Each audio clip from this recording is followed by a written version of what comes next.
ছেলেবেলা, কলকাতা তার স্মৃতি, মুখরোচক আর কলকাতা। মুখরোচক, ভালো খান, সুস্থ থাকুন।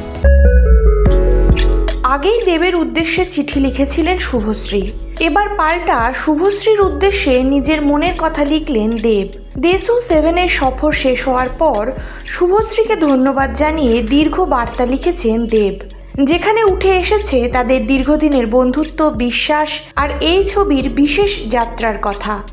দেব জানিয়েছেন, প্রথমবার পরিচালক হিসেবে যখন তিনি এই নতুন পথ চলা শুরু করেছিলেন তখন চারপাশে ছিল অনেক অনিশ্চয়তা। এমনকি দুর্গাপুজোর সময় তার ছবি মুক্তির সুযোগ নিয়েও তৈরি হয়েছিল জটিলতা। সেই সময় কোনো চিত্রনাট্য, ছবির নাম বা গল্প না জেনেই দেবের পাশে দাঁড়িয়েছিলেন শুভশ্রী। শুধু দেবের উপর বিশ্বাস রেখেই দেশু 7-এর অংশ হতে রাজি হয়েছিলেন তিনি। শুভশ্রীর এই বিশ্বাসকে তাই বিশেষভাবে মনে রেখেছেন দেব। তার কথায়, দীর্ঘদিনের পরিচয় থাকলেও দেশু 7-এর সফরে শুভশ্রীকে যেন আরও নতুন করে চিনেছেন তিনি। একজন অভিনেত্রী হিসেবে তার বিবর্তন, পাশাপাশি ব্যক্তিগত ও পেশাগত জীবনকে সুন্দরভাবে সামলে চলার ক্ষমতা সবকিছুই দেবকে অনুপ্রাণিত করেছে।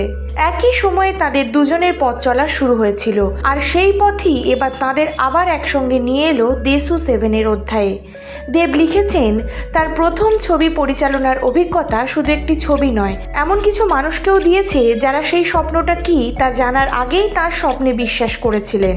শুভশ্রীকে ধন্যবাদ জানিয়ে দেব আরও বলেন, এত বছর পরেও দেব শুভশ্রীর প্রতি দর্শকদের ভালোবাসা এবং সেই স্পিরিট ধরে রাখার ক্ষেত্রেও শুভশ্রীর অবদান তিনি সবসময় মনে রাখবেন।